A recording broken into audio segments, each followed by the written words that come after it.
A partir de este momento, estás sentado en la butaca de al lado. Con Miguel Cane. Hola, ¿qué tal? Buenos días, buenas tardes o buenas noches, según sea el momento en el que ustedes sintonizan este podcast, La Butaca de Al Lado. Yo soy su monstruo favorito, su monstruo estrella Miguel Cane, anfitrión de este podcast, donde quienes hacen el cine, las series y todo lo relacionado con la magia que vemos en pantalla nos cuentan su experiencia como espectadores. En esta ocasión es un gran placer para mí tener en esta mesa, en esta butaca de al lado, a Eric Heiser, que es un espléndido actor, es un amigo al que quiero mucho. Nos hemos divertido muchas veces. Tuvimos la ocasión de hacer algo juntos que nos divirtió una barbaridad. Y además de veras es una persona entrañable. Gracias. Y pues aquí lo tenemos porque cuando yo lo invité, le dije, elige, tienes carta blanca, elige lo que tú quieras. Y él me dijo, seguramente ya te pidieron la que te voy a pedir, pero pues igual, le dije, a ver, dime. Y cuando él me dijo, le dije, no, pues fíjate que nadie me la ha pedido todavía, así que pues ahí la tienes, es toda tuya. Y vamos a hablar hoy de un gran clásico del cine mundial, del cine estadounidense, del cine del siglo XX y probablemente una de las películas más influyentes de la historia, El Padrino, de Francis Ford Coppola. Eric, bienvenido. Muchas gracias. Qué bonita introducción, así de... Pero además no dije nada que no fuera cierto. Muchas gracias. Eso sí, no dije nada que no fuera cierto. Porque cuando digo mentiras, se nota. Pero en este caso no dije mentiras. Muchas gracias. Dijiste El Padrino y resonó en mi cabeza la canción, así de inmediato. ¿Verdad que sí? ¿Sabes que Sí. ¿Y sabes que hay una versión con letras? ¿No sabía? Sí, señor. Hay una versión con letra. E incluso en los años 70, aquí en México, la grabó la mujer que nació para cantar, Manuela Torres. Wow. Si lo checan ustedes en Spotify o en Amazon Music o en Apple Music, busquen la discografía de Manuela Torres y ahí encontrarán que ella grabó una versión del tema del Padrino con la letra traducida al español. Y es bien bonita la letra y la música es, por supuesto, es la música original. Tengo que confesar que fue un poco plan con maña poner El Padrino también, ¿sí? Aquí en esta butaca, porque... es fascinante escucharte y es fascinante platicar contigo. Y bueno, El Padrino es sin duda mi película favorita y sé que saldré de aquí, así ya me acabas de dar algo que no sabía y saldré de aquí a escuchar esa canción. Pues ya ves. Y estoy seguro que muchísimos datos más. Bueno, pero yo qué les puedo decir. Aquí yo sé que Eric es súper fan del Padrino. No eres el único, fíjate, naturalmente, pero tengo muchos amigos, además de tu generación, que descubrieron El Padrino siendo chicos, siendo niños a los 10, 11, 12 años. Y de repente como que encontraron su meca, ¿no? Sí. Y yo dije, es bien curioso, es una especie como de fenómeno cultural, porque habiendo crecido yo en los años 70, El Padrino me tocó como referencia cultural inmediata, ¿no? Uh-huh. Mis padres fueron a ver El Padrino cuando se estrenó, estaban recién casados, y cuando yo iba a nacer, fueron a ver la segunda parte, ¿no? Entonces digamos que para ellos era las referencias como deje la pistola y agarre el canoli, o una oferta sí. que no podrás rechazar y tal, eran cosas como de todos los días, ¿no? Y que la mayoría sigue vigente. Sí, ¿no? Hay gente que lo sigue diciendo, ¿no? Y me impacta que hay referencias al Padrino en todas partes. Bueno, por supuesto en Los Simpson, ¿no? Sí. En Los Simpson, ¿no? Dice, pero yo solo soy un pobre estereotipo italiano. Sí, sí. Dios mío, obviamente Los Soprano, obviamente bueno, en Mad Men no hay porque todavía no llegaba. La serie termina en 1970, pero si la serie hubiera continuado, seguramente hubiera habido referencias. Es probablemente una de las películas más queridas. Sí. ¿Por qué crees? ¿A qué crees que se deba esto? Yo te lo pregunto a ti como espectador. Cuéntame, ¿cómo fue que descubriste El Padrino y por qué la quieres tanto? Esto que decías, contestando a esto que dijiste como brevemente, me parece completamente atemporal. Ayer la revisité y decía, esto no tiene... Puede ser contado en cualquier época porque es una historia de seres humanos, de familias, de tradiciones, de la ética, de la moral, de cosas que todos tenemos como seres humanos y que podemos revisitar en cualquier momento de nuestra vida. Entonces creo que la atemporalidad de los temas que trata es uno de sus atributos principales y de sus atractivos. El Padrino llega a mi vida como una película prohibida. Debo haber tenido... Sí, 10 años, 11 años o quizá un poco menos cuando por primera vez me aventuré a verla o a cambiar la televisión y dejarle por unos momentos. Y esta es la película que no puedo ver porque es para adultos. Ajá. Era muy niño. Sí. Y después cuando comienza mi amor por el cine, cuando empiezo a hacer teatro por ahí de los 13 años, la veo por primera vez en forma y me enamoré. Me acuerdo que fui no me acuerdo si era Videocentro o estos... que existía. Qué nostalgia, ¿no? ¿verdad? Macro sí. Videocentro después, o había uno que se llamaba Videovisión. El Videovisión era como el chiquito, sí. Luego estaba el Videocentro, que era el grande, y el Macro, que era gigantesco, sí. ¿no? O sea, el Videovisión era como el de la colonia, el de la cuadra, sí. El que probablemente lo atendía uno de tus vecinos. Ajá. El Videocentro ya era como que más en forma y tenía más surtido, y el Macro tenía de todo, y en el Macro era donde tenían la sección de cine de arte y tal, sí. y ahí era donde uno podía encontrar El Padrino y El Padrino parte 2, y creo que ya El Padrino parte 3, ya cuando tú en ya cassettes, llegaste, al principio, me acuerdo, VHS, sí, primero señor. No me acuerdo si la vi en beta o ya en VHS, y te llevabas dos sí. cassettes que sí, ojalá que estuvieran rebobinados aparte, si no había que llegar a casa, ¿no? Y rebobinarlos sí. Y demás, y fue muy emocionante porque conecté de inmediato. A mí siempre me llamaron la atención los temas de las sociedades secretas y de todo aquello oculto. Uh-huh. Y creo que tiene mucho que ver con la influencia de todas las historias que me contaba mi padre y de cosas que a él también le fascinaban.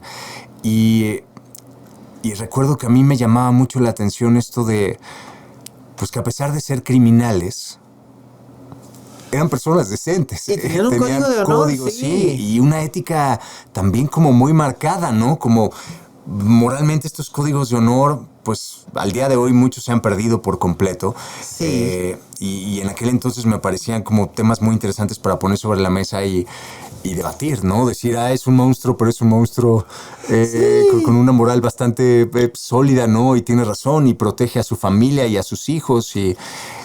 Don Vito era precisamente por lo mismo un personaje memorable, ¿no? Y Michael también. Sí. Michael también, pero precisamente el centro, como tú lo dices, el centro de todo esto, en la primera parte es Don Vito Corleone, Marlon Brando, sí. que me imagino que por supuesto viste la serie sobre cómo se filmó la oferta. Sí.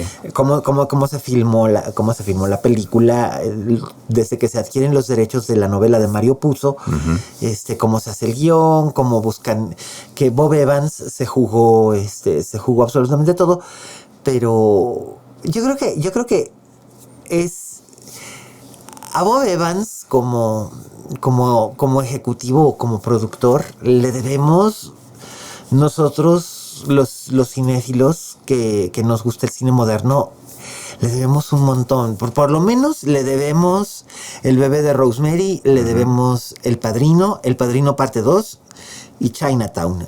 Nada más para empezar. Sí. Y muchas otras cosas. Pero fue precisamente por su visión y su deseo de tomar novelas que eran populares, el Padrino, la novela de Ira Levin también, y convertirlas en películas que él pensaba que podrían conjuntar, por un lado, ser estas tramas populares que le hablaran a toda clase de estratos de público y al mismo tiempo que pudieran ser obras de arte. Uh-huh. Y lo que hicieron en su momento Coppola con El Padrino y Polanski con la otra película es que las convierten en eso, ¿no? Son obras de arte. Sí. no son solo obras maestras. Entonces tú llegas porque era algo prohibido. Eso es algo como muy curioso, ¿no? Todos de un modo o de otro, nuestra película favorita o la película que más nos impresionó en la vida, llegamos a ella porque estaba prohibida y no nos la dejaban ver. Sí. Y eso ya lo vuelve atractivo. Es ¿por qué están diciendo que no lo puedo ver? Y inmediatamente uno quiere verlo. No, por ejemplo, es el caso del Exorcista, ¿no? Sí. Que también entra dentro de este rango de novelas populares que fueron convertidas en películas que son obras maestras. Yo recuerdo que tú no vas a ver esa cosa, porque recuerdo haber encontrado el beta. A mí todavía me tocaron los beta. Sí. El beta a mí también, todavía sí. Ay, pero tú eres tú eres mucho más Me acuerdo que en casa tenían hasta una videograbadora en beta. En beta, sí. Que tenías que cargar así, eso haber pesado a 25 hombro, kilos. Una cosa tremenda. Y además no aguantaban mucho. Recuerdo haberlo encontrado y decir, ¿qué es el exorcista? El exorcista. Eso. No, tú no vas a ver eso. Es como, me pasó como con el libro del bebé de Rosemary. Uh-huh. Lo tenían en el librero, en el renglón alto, y también ahí tenían El Padrino. Curiosamente la novela de Puzo. Entonces yo decía, ¿El Padrino de qué es? ¿Es un abuelito? Mi abuelo era mi padrino, ¿no? Entonces es un abuelito. Y entonces mi madre no sabía qué contestar. Y mi abuelo dijo, bueno, sí, en cierta forma es la historia de un padre y un abuelo. Ah, ¿la puedo leer? No. ¿Y qué es La Semilla del Diablo? Porque era la edición en español. ¿Qué es La Semilla del Diablo? Wow. Eso no lo puedes leer. ¿Por qué? Porque no lo puedes leer. ¿Porque sale el diablo? Sí. Entonces, pero por supuesto después... lo quiero leer. Claro, heme aquí 50 años más tarde, ¿verdad? Y soy y soy la persona que más obsesionada está con el bebé de Rosemary en el mundo. Eso pasa por prohibirle las cosas a los niños. Hace años que no la veo, la voy a volver a ver. Ay, sí. No, bueno. Cuando la veas vas a entender un montón de cosas de mi idiosincrasia personal, y de mis frases personales, porque hasta cómo era, si a mí me dicen quién es mi personaje favorito de la historia del cine, digo siempre, o sea, es más, sin pensarlo, no digo que Rosemary, el que hace Mia Farrow, que es una de las actuaciones más impresionantes que conozco, como la de Brando, sino Minnie Castavet, la señora Castavet, que es el personaje que hace Ruth Gordon. Uh-huh. Ese es mi personaje favorito en el cine. Pero uno de mis personajes favoritos en el cine es curiosamente Don Vito Corleone. Sí. Por lo mismo que decías, ¿no? El código de honor que tiene y ese sentido de la familia que tiene y sus claroscuros, que los vamos conociendo más en la segunda parte, uh-huh, o el origen de sus claroscuros, que los vamos conociendo más en la segunda parte, pero también su lealtad incluso con la Mama Corleone, ¿no? Sí. Con ella forma una familia y es su familia y son sus hijos Santino, Fredo, sí, y Michael. Uh-huh. Y Connie. Connie es la más pequeña, ¿no? Sí. Y digamos que es como que es interesante esta como dicotomía entre la gran familia americana o la gran familia italoamericana, uh-huh, o los inmigrantes italianos que lograron crear el sueño americano, es decir, de pasar de bajarse del barco a vivir en estos en estas vecindades en la parte baja de Manhattan, a tener la bodega de aceite de oliva, a tener la mansión en Long Island, ¿no? Sí, sí. O luego la mansión en Lake Tahoe, bla bla. Pero como tú decías, ¿no? Hay un secreto ahí debajo, ¿no?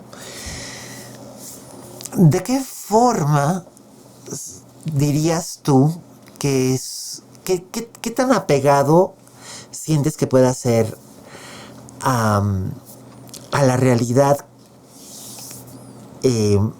esto que plantea el Padrino? Porque decían que era muy apegada a la realidad, o que Mario Puzo se había basado mucho en la realidad cuando escribió el libro, cuando empezó a compilar las anécdotas para escribir el libro, o sientes que es algo que no podría suceder, que realmente es terreno de la ficción y que eso es lo que lo hace magistral.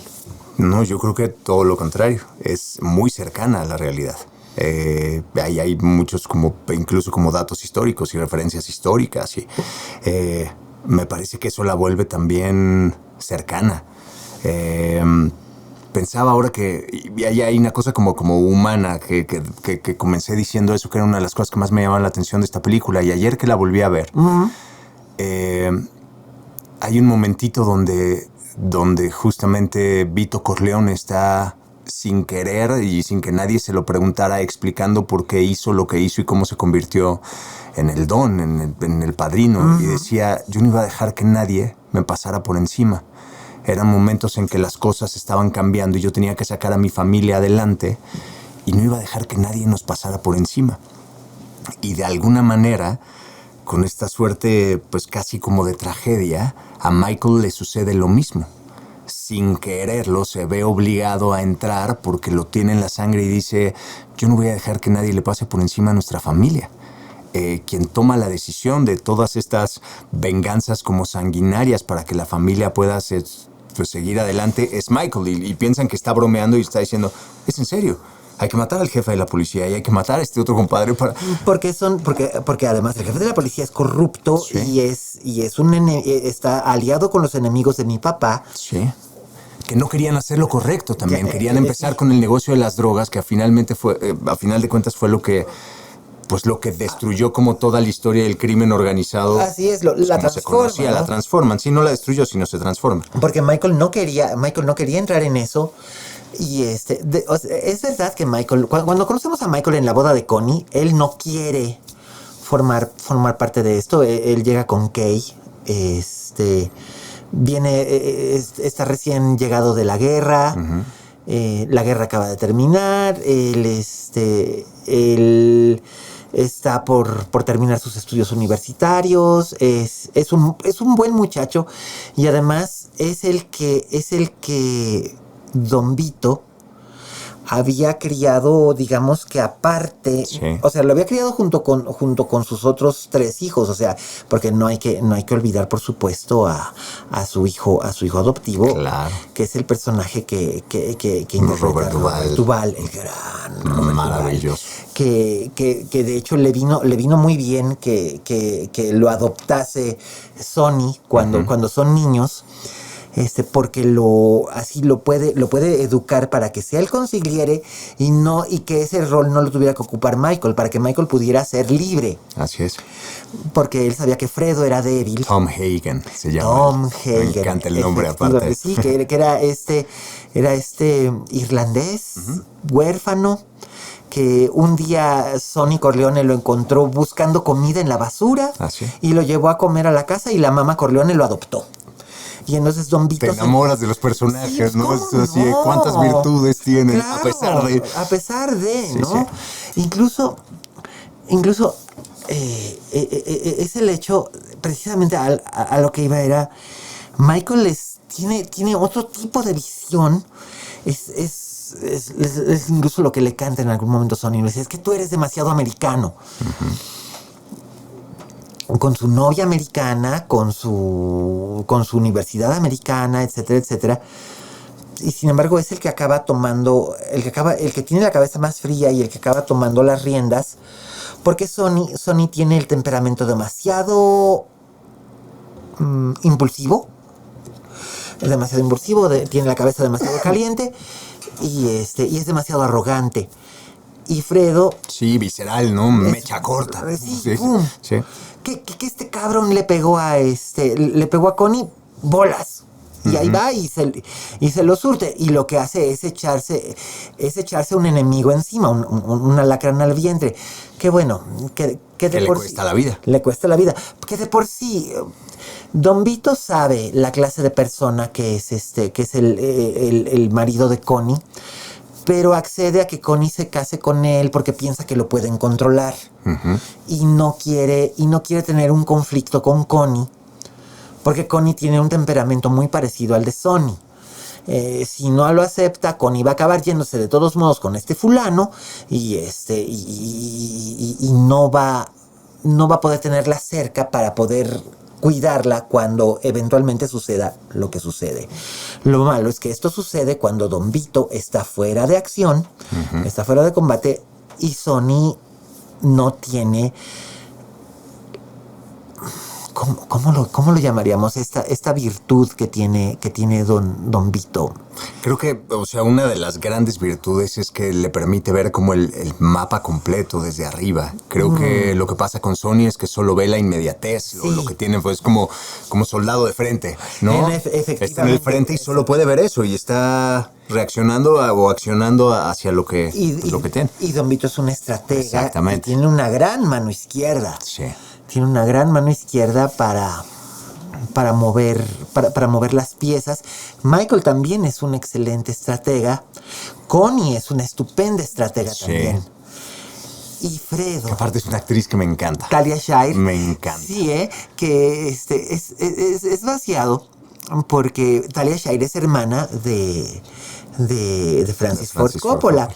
Y cuando estaban casteando la película, todas las actrices querían el papel de Kay, pero como que a nadie le interesaba el papel de Connie. Es más, a Talia Shire no le interesaba el papel de Connie, pero sabía que no podía hacer el papel de Kay porque el papel de Kay tenía que ser una actriz que fuera como que completamente... La representación americana. La representación americana de una chica venida de Wisconsin. Sí. Entonces, por eso, más que nada por eso es que Diane Keaton la elige, ¿no? Porque Diane Keaton también viene de Wisconsin, viene del medio oeste. Okay. Entonces... Coppola le dijo a Bob Evans, oye, ¿te importa si le hago una prueba a mi hermana para el papel de Connie?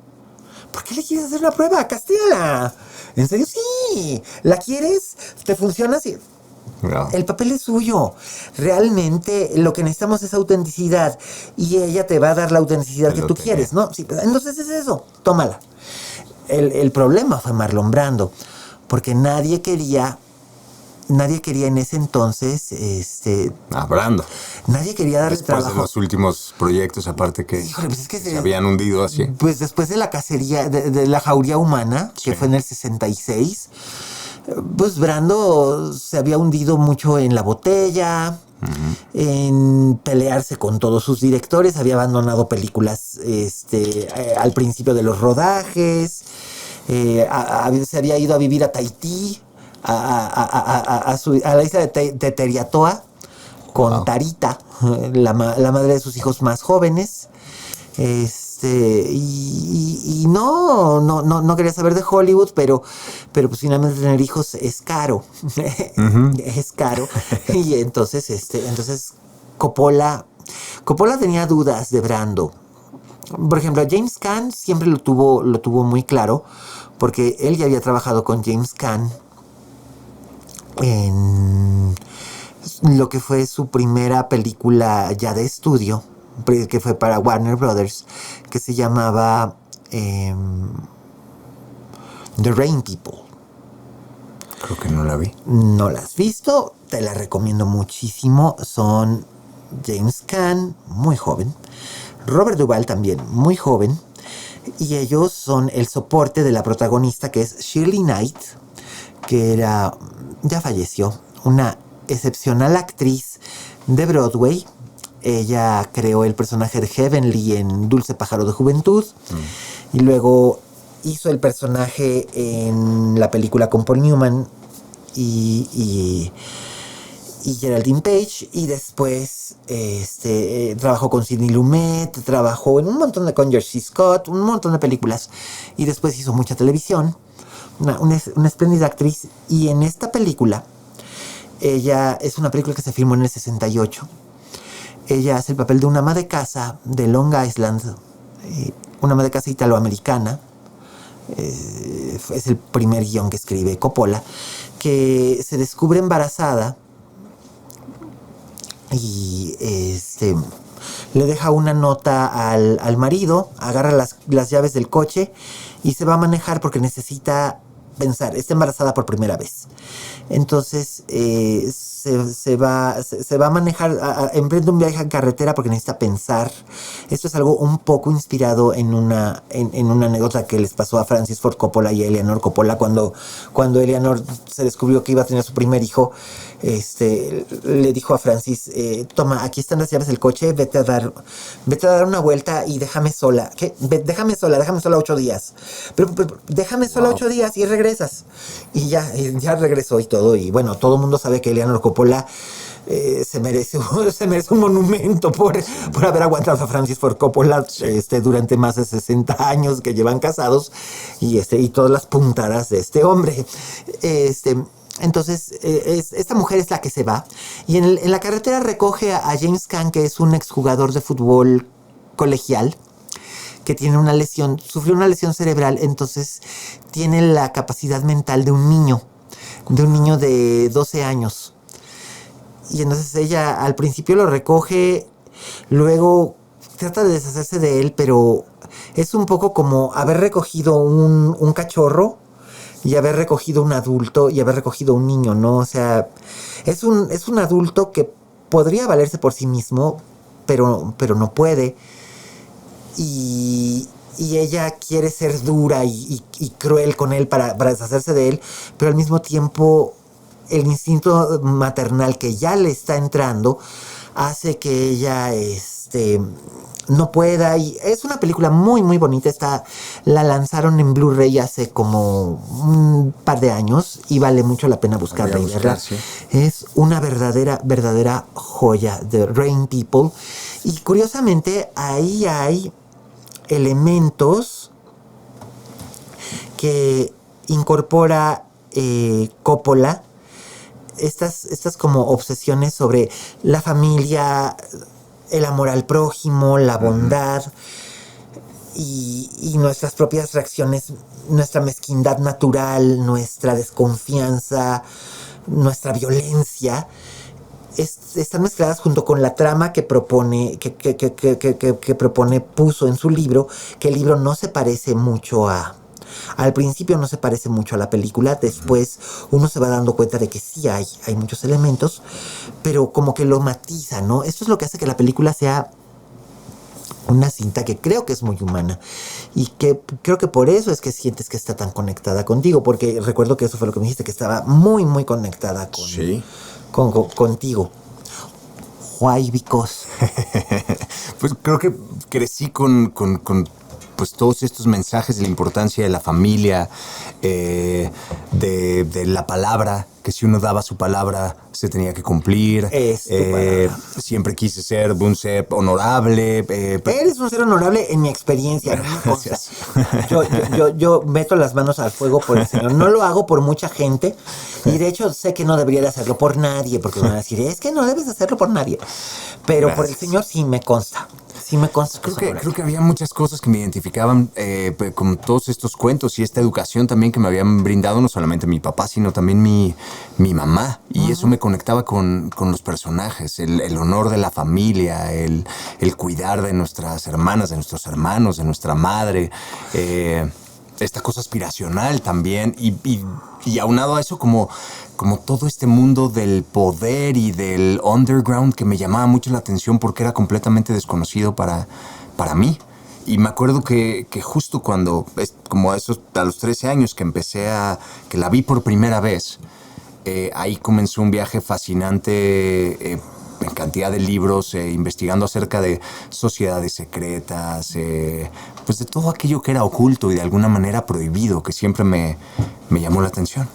Fíjate, pero además ahorita que mencionabas esto, que mencionabas a la mamá, no es tanto la mamá Corleone, sino que en cierta forma Don Vito tiene unas características, no solamente es el capo de Tutti Capi, no es solamente el hombre de palabra. En ciertas formas tiene algunas características muy maternales, de algún modo. Tiene estas características que uno no suele asociar con la masculinidad, y mucho menos con la masculinidad de aquella época. Estamos hablando de los años 40, principios de los años 50, finales de los años 40, de los años 50 y antes, y además el braggadocio italiano, el machismo italiano. Él tiene estas características, por supuesto, porque forman parte de su creación, pero él tiene también algunas características femeninas, y la primera vez que mencioné que el personaje de Don Vito tenía características femeninas, no faltaron las personas, tanto hombres como mujeres, que me aventaron hasta el florero.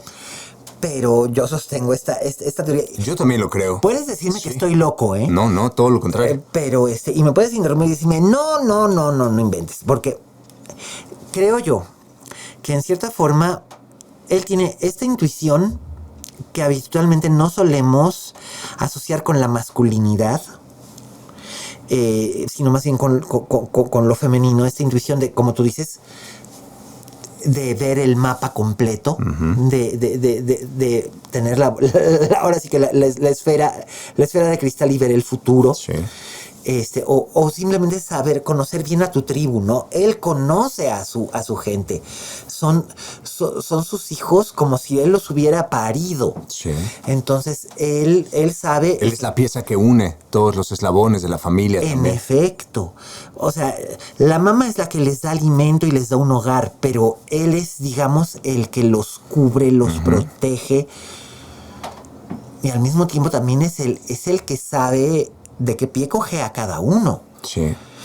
Y al menos en la primera parte es al que vemos también abrazando, al que vemos como activamente mostrando ese afecto que para la época estaba asociado completamente a la mujer. Así es. Ahí hay una escena que es bellísima. Marlon Brando tiene muy pocas escenas, pero cada una de sus escenas está perfectamente bien construida desde donde lo veo. Es magistral y no por nada pues se le ha reconocido pues con tantos premios, ¿no? Y como una de sus grandes películas. Hay una escena en particular que me parece hermosa, que es justo después de la muerte de Sonny, cuando regresan a casa y está Tom Hagen en el despacho tomándose un whisky, armándose de valor para contarles lo que sucedió. Y entonces él baja, pero desde que baja tiene una destrucción interna tan hermosa, o sea, poética, y él sabe perfecto lo que sucedió, pero necesita escucharlo. Y después de que Tom Hagen se lo dice, él se levanta a consolarlo. Cuando yo decía, pues me enchina la piel, lo que él está pidiendo a gritos es un abrazo, y sin embargo se levanta y él es quien abraza, y le da un beso también. Porque Tom Hagen ahora es su hijo mayor. Sí. Porque Tom Hagen, finalmente para él, Tom Hagen siempre va a tener, de un modo o de otro, va a tener siempre los 8, 9 o 10 años que tenía en el momento en el que llegó Sonny con él a la cocina. Sí. Entonces y acaba de morir Sonny. Entonces ahora su hijo mayor en cierta forma es Tom Hagen y su apoyo, y es donde sabemos que es donde Vito siente un horror profundo y un regret, un remordimiento terrible, impotencia. Porque Michael va a tener, o sea, sabe que el que lo va a seguir es Michael. Sí. El que se va a convertir en el padrino, en el don, es Michael. No va a haber de otra. Ya se quedaron sin el heredero aparente, ¿no? Uh-huh. Y es una secuencia complicadísima, porque además todos los actores... Esta es una película de actores. Yo entiendo que a los actores les resulte fascinante, y que les resulte fascinante además a los actores hombres les resulte fascinante, porque muestra todas estas como facetas de la masculinidad y de las emociones a través de muy distintos tipos de hombres. Uh-huh. Está Marlon Brando, está Robert Duvall, está James Caan, está Al Pacino, está John Cazale, el gran John Cazale. Maravilloso. Que en ese momento todavía no sabía que iba a morir. Uh-huh. Y sin embargo, la sensación que uno tiene de Fredo es esta... Como si conociera su destino trágico. Como si no solamente el del personaje, sino su propio destino trágico. Personal, sí. Y además que Casale le logra transmitir el complejo de inferioridad de Fredo. Es un complejo de inferioridad que resulta ser peligroso. Uh-huh. Lo maneja muy bien. Digo, yo sé que hay películas que a las actrices les resultan mucho más nutritivas, como Persona de Bergman o Julie Jim de Truffaut, o Mujeres al borde de un ataque de nervios, o Todo sobre mi madre de Almodóvar, o incluso Lo que el viento se llevó. Pero esto no quiere decir que Coppola no sepa dirigir actrices. Ojo, tiene esta gran película con Kathleen Turner, Peggy Sue Got Married, que es espléndida, y que si se hubiera estrenado antes de Volver al Futuro, le hubiera ido mejor de lo que le fue por estrenarse después de Volver al Futuro. Pero Coppola es un director espléndido y a veces es muy brutal, y ahora que ya está muy mayor, salen a la luz cosas que yo digo que no sé si sea necesario que se ceden con eso, ¿no? De que es que, dice Winona Ryder, es que me gritaba de cosas cuando estábamos haciendo Drácula. Sí, es verdad que le gritaba de cosas para ciertas escenas que tenía que hacer ella con Gary Oldman, pero el resultado está en pantalla. Y la interpretación de Winona fue excepcional. Y vamos. Y no digo que sea correcto, pero eran otros tiempos radicalmente opuestos a lo que estamos viviendo ahora. Estoy de acuerdo. Y la dirección de actores, no hay nada escrito en piedra. Yo sé de cierto que muchas veces se recurre, según el guión, a ciertas fórmulas o reacciones para generar lo que se necesita, ¿no? Uh-huh. Y esto lo hace. Se han hecho cosas terribles. Bueno, yo sé desde que le han puesto víboras a niños para que reaccionen de cierta forma, o los han pellizcado. Bueno, lo que le hizo Alfred Hitchcock a Tippi Hedren para hacer la escena del ático en Los pájaros, ¿no? Sí. Aventarle pájaros vivos. Sí. El otro día me contaba un amigo actor que a él, una directora, él empezó a los 6 años su carrera. Dijo que una directora se le acercó porque él no podía llorar en una escena, y coincidió con que su papá estaba en el hospital, y le dijo: tu papá acaba de morir.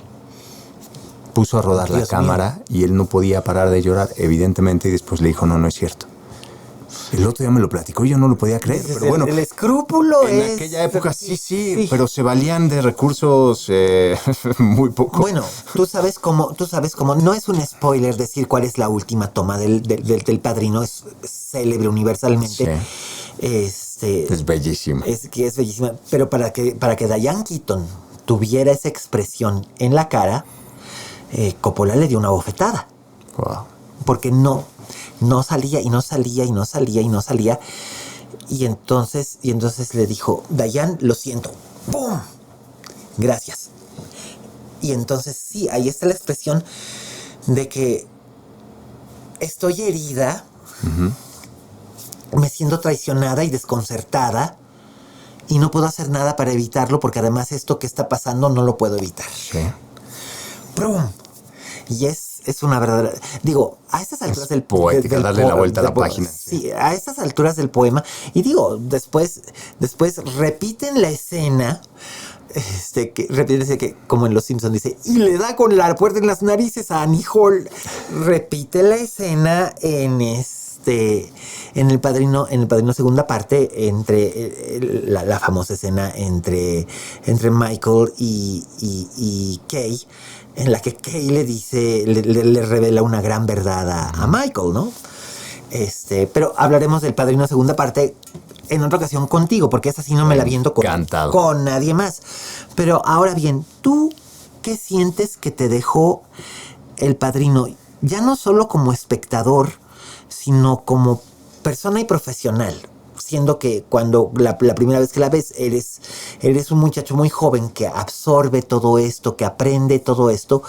¿Cómo sientes que has aplicado, o si has aplicado algo del Padrino? Si el Padrino te ha dejado algo más allá de un entretenimiento o una posible enseñanza como persona, a la persona que eres hoy.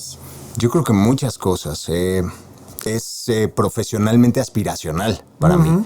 Y lo fue desde que yo dije, yo quiero estar en un escenario y eso es lo que quiero hacer durante el resto de mi vida y quiero pararme frente a una cámara. Y ese siempre fue un referente. Yo quiero hacer eso que ellos hacen. Yo quiero tener la posibilidad de construir personajes a ese nivel de profundidad. Personajes que trasciendan, personajes que tengan que ver con el mundo que vivimos, con lo que somos, que nos cuestionen, que nos enfrenten a nuestra oscuridad. Y justo ahorita, mientras platicábamos, estoy pensando que creo que ese ha sido mi gran referente para construir personajes antagónicos, porque yo siempre pienso en, ok, sí, ya está puesto todas las cosas malas que pueda hacer el personaje, pero es mi deber construir todas esas cosas buenas y todo ese otro lado para humanizarlo y para generar empatía con el espectador, para que no sean pues monstruos gratuitos, ¿no? Monstruos que sean blancos y negros o solo negros, sino que puedan tener todas esas gamas de grises en medio. Y eso, pues el mejor referente es el Padrino. Estamos viendo estos grandes antagonistas, porque son antagonistas de nuestra sociedad, los personajes, pero son personajes profundamente entrañables y personajes que uno quisiera tener hasta de amigos, ¿no? Así, sí. No me importa lo que hagas, pero eres un ser humano adorable, ven para acá. ¿No? Sí, pero son antihéroes, ¿no? Sí. Y es el planteamiento, del dilema moral que da para mucho. Sí, es un asesino, pero como en el caso de Kay, ¿no? Sí. Michael es un asesino, pero es el hombre que amo, es el padre de mis hijos. En el caso de Connie, es un asesino, pero es mi padre. Sí. Es mi padre y son mis hermanos. Y esta es mi herencia y mi legado, y yo tendré que hacer esto en algún momento. Y lo hace. Sí. Eventualmente lo hace. Dice, esto es mi destino. Siento que el Padrino plantea algo que a mí me quedó como muy, muy claro de la primera vez que la vi. Yo no vi el Padrino tan joven. Yo vi el Padrino ya como a los 17 o 18 años. Y además, te digo, la vi en programa doble. Me eché las dos. Y recuerdo haber tenido esa profunda sensación de cuestionar mi ética personal. Sí. Y de decir, sí, pero sí es horrible, pero hay algo que yo también, o sea, yo también haría esto si yo estuviera en una circunstancia así. Sí. Uh-huh. Yo también haría esto. Por ejemplo, lo que hace Sonny con el marido de Connie. Lo que hace Sonny con el marido de Connie, o bueno, lo que hacen después con Fredo. Exacto. También. Digo, sí. O sea, sí.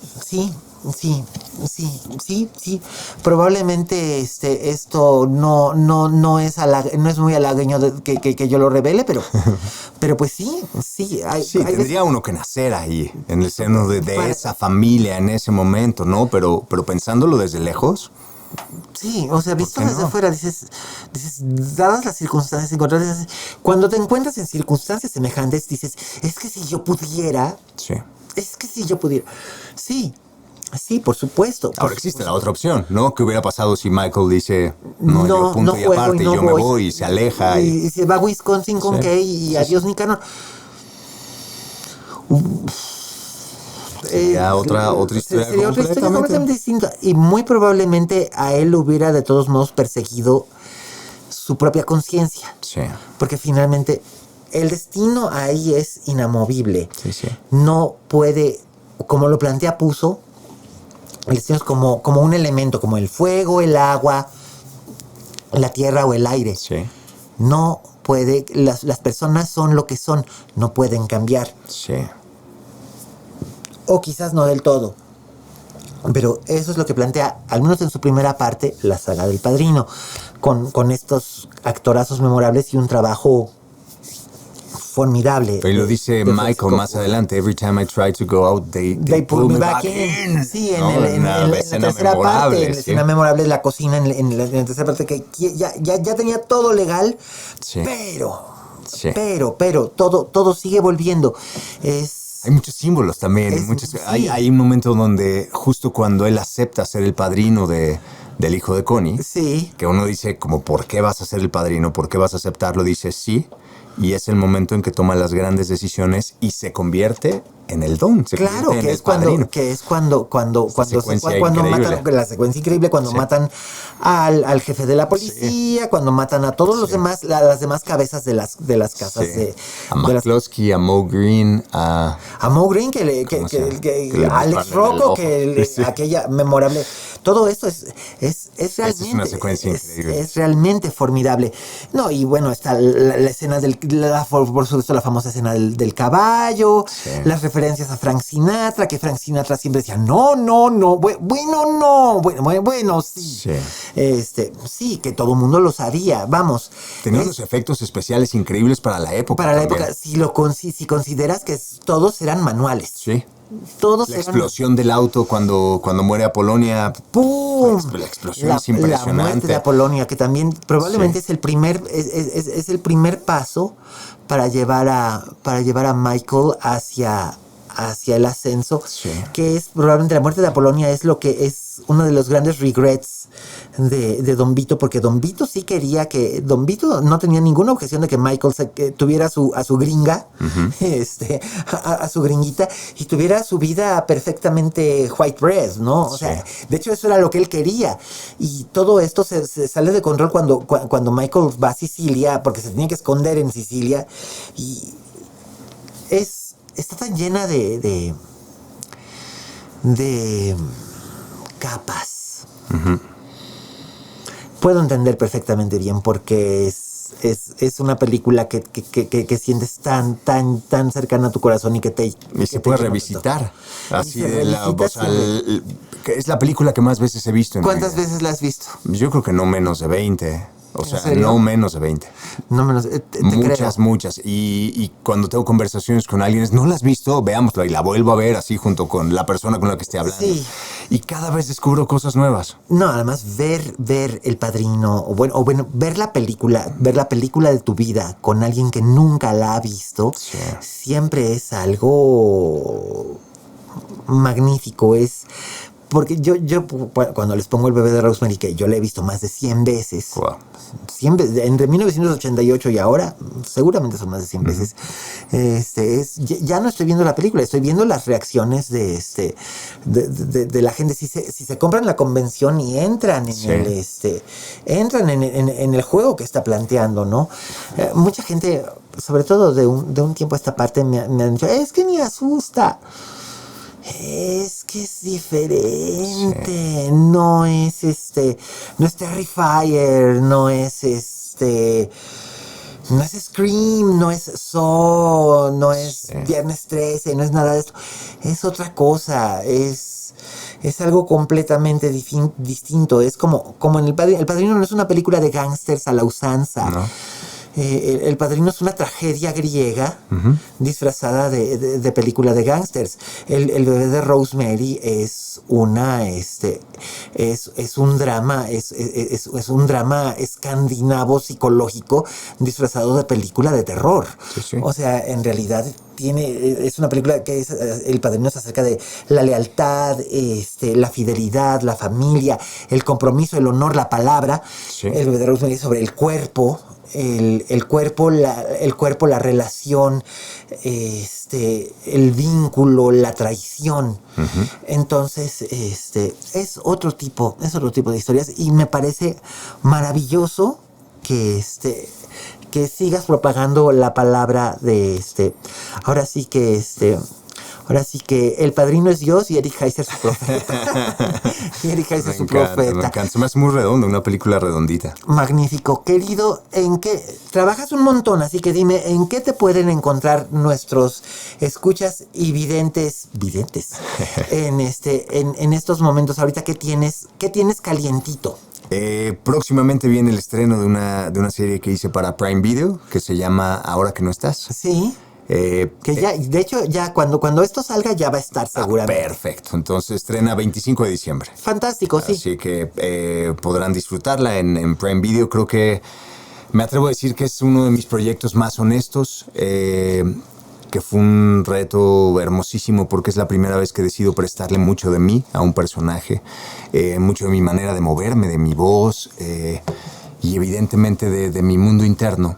Y fue un ejercicio nuevo, distinto y que me generó muchísimo vértigo y muchísimas ganas de dejarme ver por primera vez sin estas máscaras de las caracterizaciones. Y esto que también me fascina, convertirme en alguien más, pero aquí tiene muchas cosas mías y eso creo que pues hace que sea un proyecto distinto y un proyecto que guarda un lugar especial en mi corazón. Un proyecto entrañable para ti. Sí. Me parece excepcional. Con eso. Vendrán otros estrenos para el próximo año, pero por ahora eso. Magnífico. Pues ahí lo tienen. Ya pueden ver en Amazon Prime. Ajá. Ahora que no estás. Ahora que no estás. Con Eric Heiser, que además tiene un elenco excelente, hermosísimo. Ana Serradilla, Sandra Echeverría, Jacqueline Andere, Yari Santana. Sí, Gaby Espino, Dominica Paleta, Ruiz Senderos, Gerardo Oñate, Itza Sodi. Es una belleza. ¡Qué maravilla! Pues ahí lo tienen. Por supuesto, ustedes pueden encontrar a Eric Heiser como @Eric Heiser. Así es. En el social media, en Instagram, en X y en Facebook. En Facebook. Y bueno, yo soy Miguel Cane. Ha sido un placer que nos acompañaran. Gracias, Eric. Gracias a ti también. Deja la pistola y agarra los canolis. Buenísimo, sí. Y habrá segunda parte de este podcast. Hablaremos del Padrino, segunda parte, y de algunas cosas más que nos sigan apasionando acerca del cine con Eric, que no será la única vez que vengas, espero, a este micrófono. Me ha encantado. Gracias. Muchísimas Regresaré gracias. cuantas veces me lo pidan. Magnífico. Pues muchas gracias. Gracias por estar en la butaca de al lado. Estamos en todas las plataformas. Estamos en Spotify, Apple Podcast, Amazon Music, iHeartRadio y en YouTube. Así que corran la voz, avísenle a sus amigos. Vamos a hacer masa crítica, vamos a divertirnos y vamos a seguir haciendo que este podcast crezca. Y bueno, como dijo la Betty Davis, si en este negocio no tienes fama de monstruo, no eres una estrella. Hasta la próxima.